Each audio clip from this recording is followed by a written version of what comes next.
Hello, this is a video about evacuating safely after an earthquake, what students often get wrong from the University of Ioannina. Common mistakes and correct actions.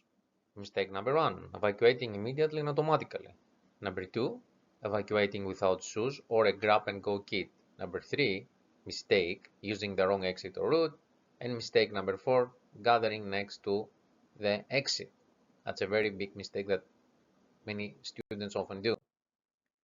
Number 5, immediately calling, FaceTiming loved ones. Mistake, re-entering a building. Number 6, mistake, re-entering a building prematurely. Number 7, spreading rumors and not listening for official info. What about mistake number 1? What if we evacuate immediately and automatically? What happens? The shaking stops, panic sets in, and everyone rushes for the nearest exit. Why it is wrong? Because the immediate post-shake periods is when aftershocks often just a strong hit. You could be knocked down in ground, troubled, or struck by falling debris. Mistake number 2, when we evacuate without shoes or a grab-and-go kit, what happens? Students run out in socks, flip-flops, or barefoot into a landscape of broken glass, debris, and twisted metal. Why this is wrong? Because severe foot injuries are one of the most common post-earthquake problems, rendering you immobile and a burden on first responders. What's the correct action here?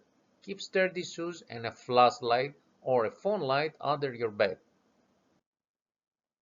What's the mistake number 3? When you will use the wrong exit or route. What happens? Heading for the main familiar entrance without thinking. What's wrong? Because the entrance may be blocked by fallen masonry, twisted metals, or even crowds. Everybody's gonna think the same. It might also be under an architectural feature like a decorative cornice that could collapse. Correct action, you have to know at least 2 evacuating routes from your dorm, your library, or even your classrooms. Common mistake number 4. When we're gathering right next to the building. What happens? Students evacuate, but then cluster just outside the doors to talk, call, or wait for friends. Why is it wrong? Because this area is the danger zone for falling hazards, broken glass, air conditioning units, roof tiles, and exterior wall panels. What's the correct action? Move quickly to your designated open assembly area. On campus, this is usually a large field, quad, or parking lot. The rule of thumb is to get at least the height of the building away from where you're located in.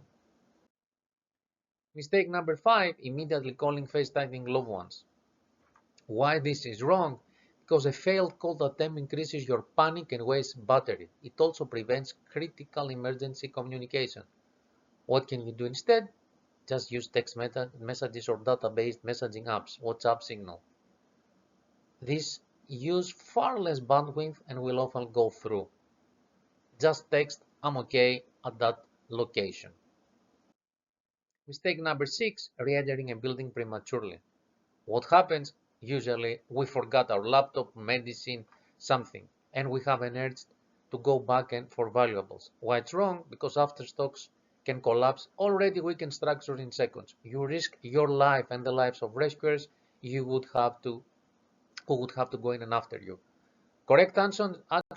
Once out, stay out. Mistake number 7, spreading rumors and not listening for official info. What happens? In the information vacuum, rumors about tsunami warnings, gas leaks, or collapsed buildings spread like wildfire. Why it's wrong? Because it's a misinformation leads to dangerous decisions. Correct action, turn on your battery-powered radio. The smart students evacuation checklist, pause, show up, assess, exit smart. Move while clear, text, don't call. Listen, stay out, evacuate only if you smell gas or hear a hissing sound, you see fire or significant structural damage, you are instructed to do so by a recognized authority, for example, the campus safety and a fire official. By moving past the intrinsic to simply run out, you transition from being a potential victim to a resilient asset to your campus community. Always you have to think about that. The resources that were used for this presentation were OASP tools from the platform 21+, which offers educational programs for all ages. Thank you.